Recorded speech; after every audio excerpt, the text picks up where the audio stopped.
Hello viewers, कैसे हैं आप। उम्मीद है आप सब लोग खैर और खैरियत से होंगे।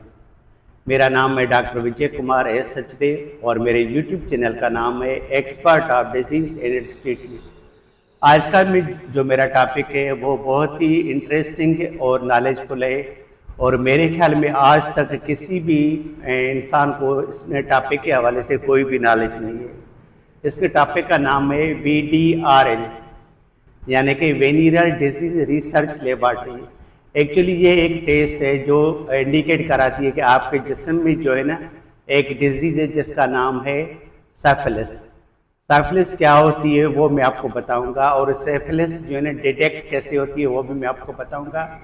और जिस तरीके से हेपेटाइटिस बी, हेपेटाइटिस सी और एड्स फैलती है, इसी तरीके से VDR जो टेस्ट का नाम है उसका जो बीमारी का नाम है वो है सिफिलिस। सिफिलिस भी उसी तरीके से फैलती है, यानी कि it is a sexually transmitted disease. It transmit from one person to another person through genital organs, through anus और थ्रू माउथ। इसके जरिए ये फैलती है। इसका जो पैथोजेनिक ऑर्गेनिज्म है उसका नाम है ट्रेपिनोमा पैलिडम। अच्छा, ये इस वजह से भी बहुत खतरनाक है कि आमतौर पे हम हेपेटाइटिस बी, हेपेटाइटिस सी और एड्स की टेस्ट जरूर करवाते हैं। इसी वजह से हमें अर्ली डायग्नोसिस मिल जाता है, जिसकी वजह से हम अर्ली जो है ना पेशेंट की ट्रीटमेंट करती है। मगर VDRL टेस्ट हम करवाते ही नहीं है, जो कि लाखों इंसानों में एक साथ मौजूद है और वो दिन ब दिन उसको फैला भी रहे हैं। वो फैला कैसे रहे हैं? थ्रू सेक्सुअल इंटरकोर्स और माउथ इंटरकोर्स। यानी कि अगर लड़का है या लड़की है या जो है ना मर्द है, अगर मर्द इन्फेक्टेड है और वो किसी औरत के पास जाता है और इंटरकोर्स करता है माउथ में या कहीं और पे, तो उसको भी जो है ना सिफिलिस डिजीज हो सकती है। और अगर मर्द है वो इंटरकोर्स करता है कि किसी लड़के के साथ, तो उसको भी सिफिलिस हो सकती है। अच्छा, ये वर्टिकल ट्रांसमिशन भी होती है, यानी कि माँ से जो उसके पेट में बच्चा है उसमें भी ये बीमारी हो सकती है, जिसको हम कंजेनाइटल सिफिलिस कहते हैं। यानी कि माँ के थ्रू पैदा होने वाले बच्चों में भी ये सिफिलिस होती है। अच्छा, ये हमें कैसे पता चलता है कि ये VDRL इस पेशेंट को है या नहीं है पॉजिटिव, या सिफिलिस इसको है या नहीं है? ये खासतौर पे पहले तो किसी को भी पता नहीं होता। जब पाकिस्तान में, इंडिया में या बांग्लादेश में या किसी और मुल्क में हम मुल्क से बाहर जाना चाहते हैं तो हमें बेसिक जो है चीज़ें करवानी पड़ती हैं टेस्ट के लिए। उसके बाद हमें पता चल जाता है कि हमें सिफिलिस बीमारी भी है और जिसका इलाज ज़रूरी है, और उसी वजह से हमारी जो वीज़ा है वो कैंसिल हो गई है। अच्छा, बाहर जाने के लिए कौन सी टेस्ट ज़रूरी है वो मैं आपको बता देता हूँ, ताकि आपका जो है ना हेल्प मिले आपको, और आप डॉक्टरों से जो गैर ज़रूरी तौर पे आपसे रिश्वत लेते हैं या खर्चा करवाते हैं उसमें आपको मदद मिलेगी।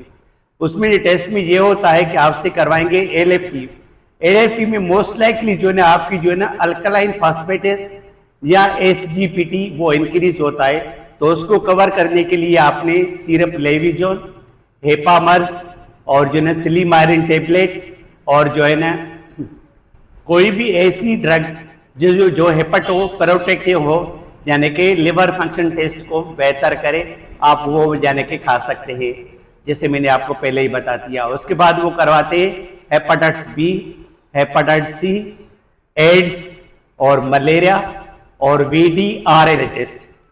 तो हेपेटाइटिस बी और सी तो रूटीन में हम भी करवाते हैं रोजाना के हिसाब पे, एड्स भी रोजाना करवाते हैं, मलेरिया भी रोजाना करवाते हैं। इसीलिए पेशेंट का जो है अर्ली डायग्नोज भी हो जाता है और वो अर्ली उसको मैनेजमेंट भी करता है और वो बीमारी दूसरों को ट्रांसमिट करने में भी प्रिवेंट हो जाती है, यानी कि हम प्रिकॉशन करते हैं।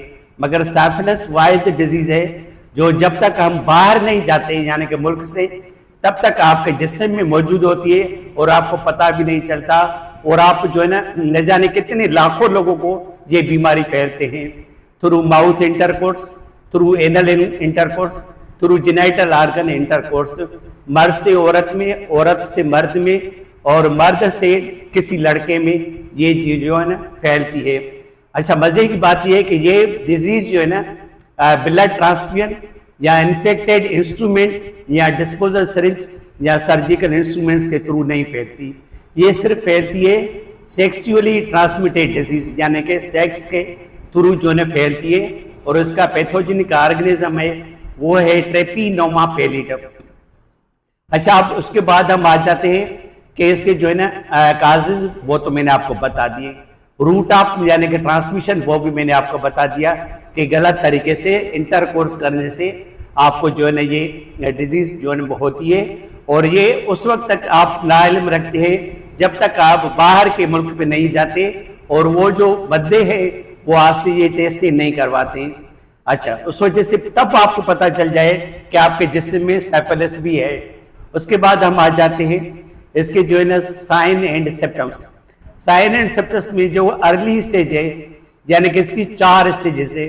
First stage, second stage, early latent stage और लास्ट स्टेज वो है लेटेंट स्टेज, जिसको हम टर्शरी स्टेज भी कहते हैं। अर्ली स्टेज में ये होता है कि पेशेंट को जो है ना पेनलेस सोर्स होते हैं। पेनलेस सोर्स होते हैं कहाँ पे?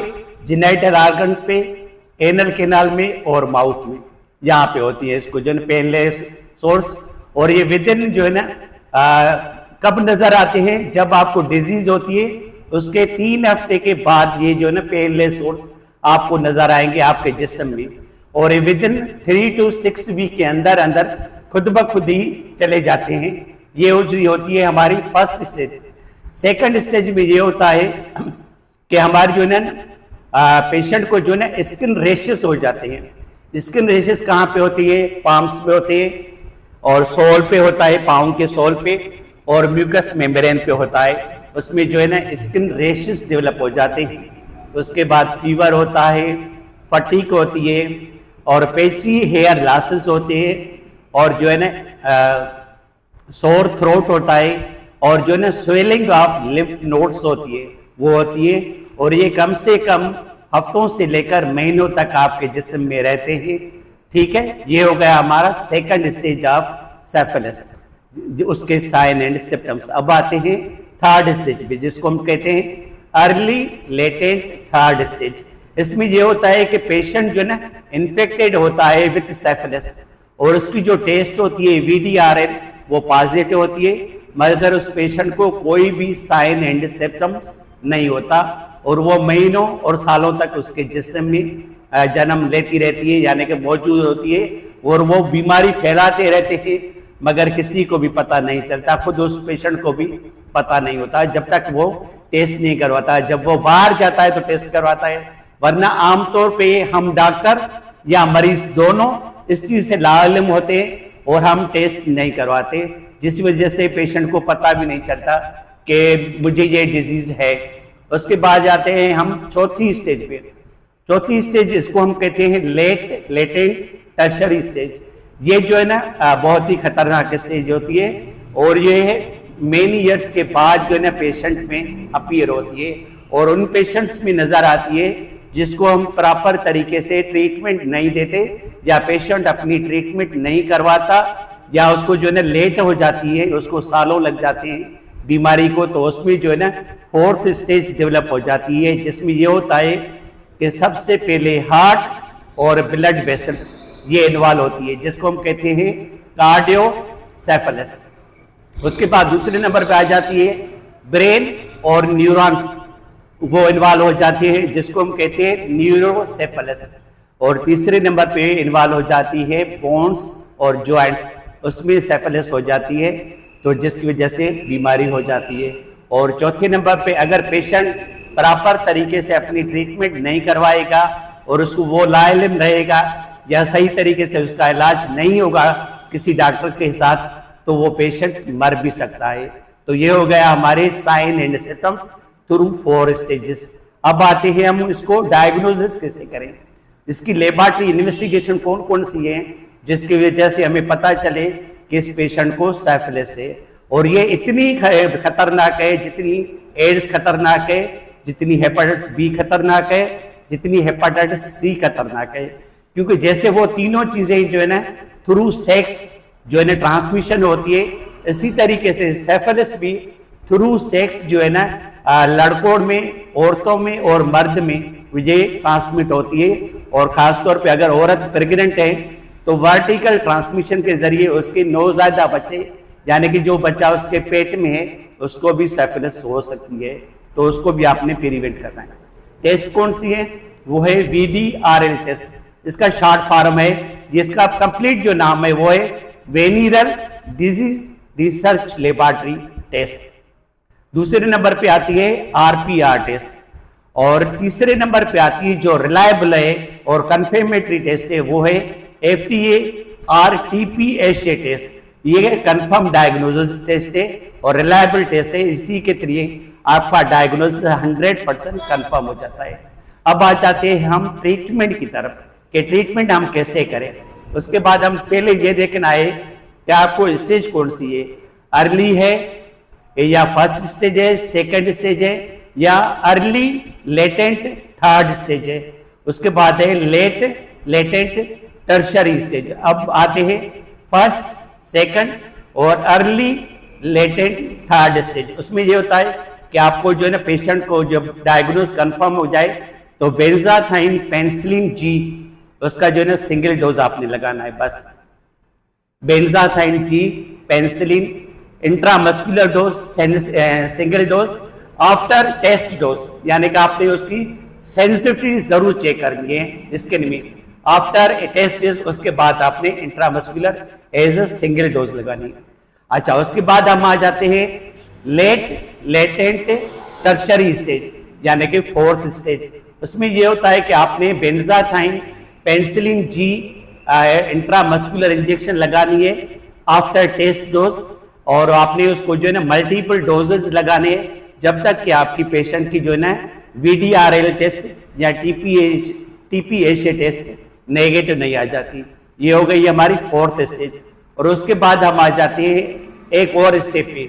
अगर पेशेंट को जो है ना कार्डियोसेफेलिस या न्यूरोसेफेलिस डेवलप हो जाती है तो आपने जो है ना benzathine penicillin G intramuscular after test dose, after test dose 10 to 14 days, 10 से लेकर 14 दिन तक आपने उसको जो है ना इंट्रामस्कुलर लगवानी है, मगर टेस्ट डोज आपने जरूर करवाना है।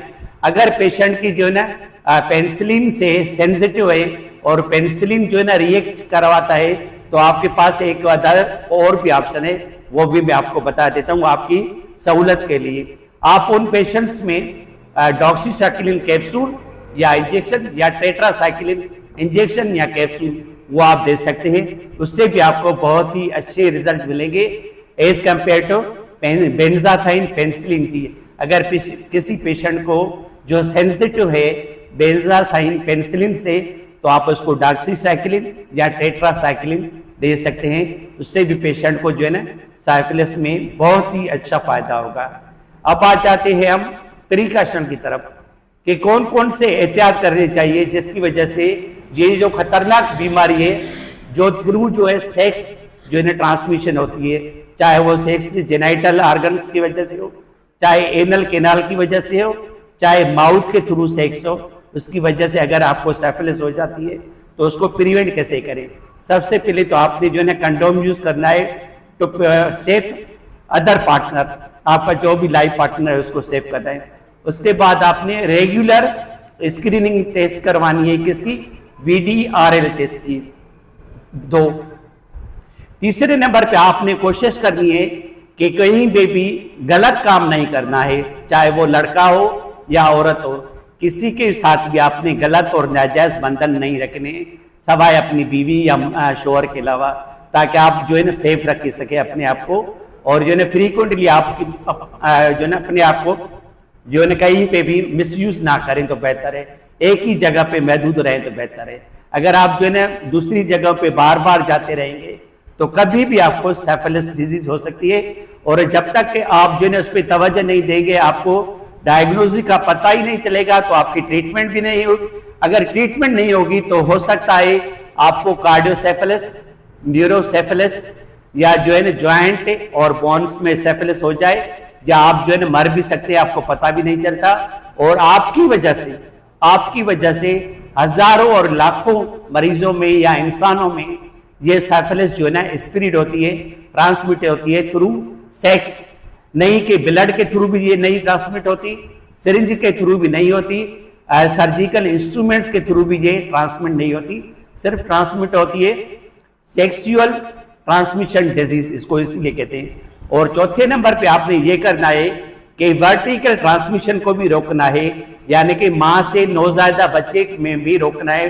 उसके लिए ये जरूरी है कि आप प्रेगनेंसी के दौरान मां की टेस्ट जरूर करवा लें, VDRL टेस्ट मां की जरूर करवा लें, ताकि अगर आपको पता चल जाए कि मां को जो है ना अगर VDRL पॉजिटिव है तो आप उसकी ATD करके पेनिसिलिन से आप बेंजाथाइन पेनिसिलिन जी जो है ना, अगर अर्ली स्टेज है तो सिंगल डोज, अगर जो है ना लेटेस्ट स्टेज है तो आप जो है ना मल्टीपल डोजेस से उसको क्यूर कर सकते हैं।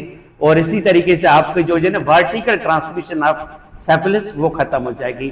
तो ये हो गया मेरा आज का टॉपिक साइफिलिस, और उसकी टेस्ट का नाम जो है वो है VDRL टेस्ट।